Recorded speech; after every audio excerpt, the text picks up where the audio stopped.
Hello. આપણે સૌ જાણીએ છીએ કે જીવનમાં આવતી અણધારી આફતો સામે આપણે વીમા દ્વારા આર્થિક સલામતી ઊભી કરીએ છીએ. જીવન વીમો, અકસ્માતનો વીમો, મેડિક્લેમ વગેરે થોડો સલામતીનો અહેસાસ કરાવે છે આપણને. હું જ્યારે કોઈને વીમા બાબત માર્ગદર્શન આપતો ત્યારે ઘણા કહે કે તેઓ મલ્ટીનેશનલ કંપનીમાં કામ કરે છે અને તેમની કંપનીએ બધા જ ઇન્સ્યોરન્સ કવર કરેલા છે, માટે તેમને કોઈ વીમા લેવાની જરૂર નથી. ઇવન તેમના મા બાપના મેડિક્લેમ પણ કંપનીએ કવર કર્યા છે.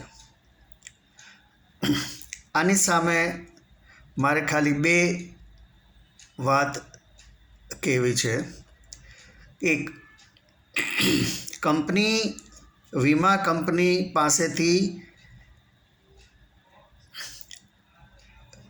ગ્રુપ ઇન્સ્યોરન્સ કરી તેના કર્મચારીઓનો વીમો મેળવે છે. કંપની નેગોશિએટ કરીને પ્રીમિયમ ઓછું કરાવીને બધા કર્મચારીઓનો એક ગ્રુપ ઇન્સ્યોરન્સ લેતી હોય છે, જેની સામે કર્મચારીઓના પગારમાંથી નિર્ધારિત રકમની કપાત કરે છે. આ બધું સેલરી પેકેજમાં ગણી લેવામાં આવે છે. અને બીજી વસ્તુ કે જો તમે કંપનીથી અલગ થાવ કે તુરત જ આ બધા વીમાના કવચ ઉડી જાય છે. માનો કે નોકરી છોડ્યા બાદ બીજી નોકરીમાં લાગતા પહેલાં કંઈ પણ ગંભીર બીમારી અથવા કોઈ અઘટિત બને તો તમારી પાસે કોઈ વીમાનું રક્ષણ ન હોય અને જે આવે તે બધો ખર્ચ તમારે ભોગવવો પડે. અને જો તમે બીજી કંપની એવીમાં જોડાઓ કે જ્યાં આ બધા વીમો ન કવર થતા હોય તો તમને નવો મેડિક્લેમ મળવામાં ખૂબ તકલીફ પડે. તેમાંય વચ્ચે કંઈ પણ ડાયાબિટીસ, બીપી, કેન્સર કે હાર્ટ પ્રોબ્લેમ જેવી બીમારી આવી ગઈ તો નવો મેડિક્લેમ લેવો ખૂબ મુશ્કેલ બની જાય છે. માટે હું તો ઘણા લોકોને સલાહ આપું છું કે કંપનીએ લીધેલા વીમાઓ ઉપરાંત ડાયરેક્ટ અંગત રીતે જીવન વીમો, અકસ્માતનો વીમો, મેડિક્લેમ વગેરે લેવા જોઈએ. અકસ્માત થાય તો બધા જ ક્લેમ સાથે મળે. કંપની દ્વારા લીધેલો જીવન વીમો, કંપની દ્વારા લીધેલો અકસ્માતનો વીમો, તમે લીધેલો જીવન વીમો, તમે લીધેલો અકસ્માતનો વીમો, બધી રકમ સાથે મળે.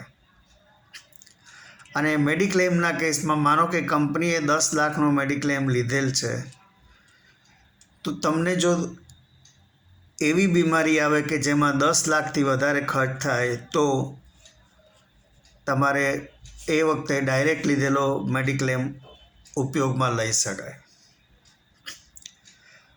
કંપનીઓના HR ડિપાર્ટમેન્ટ ખૂબ જ હોશિયાર હોય છે. બધી જ ગણતરી કરી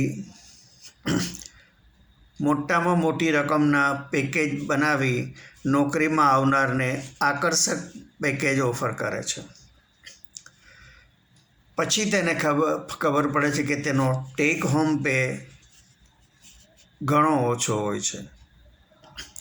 અમુક ગવર્મેન્ટ ઓફિસર્સે પણ મારી પાસેથી મેડિક્લેમ લીધા છે, કારણ કે ગવર્મેન્ટમાં બધા ડોક્યુમેન્ટ્સ મોકલો, ટ્રેઝરીમાં જાય, પાસ થાય, પૈસા આવે.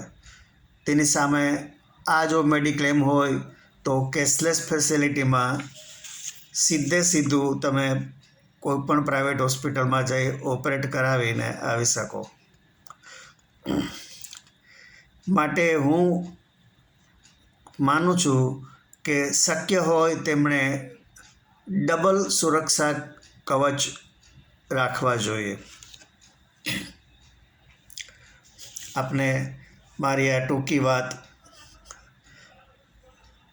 અગત્યની લાગી હોય તો મારા વિડીયોને લાઈક કરજો, આપના ગ્રુપમાં શેર કરજો અને મારી ચેનલને સબસ્ક્રાઈબ કરજો.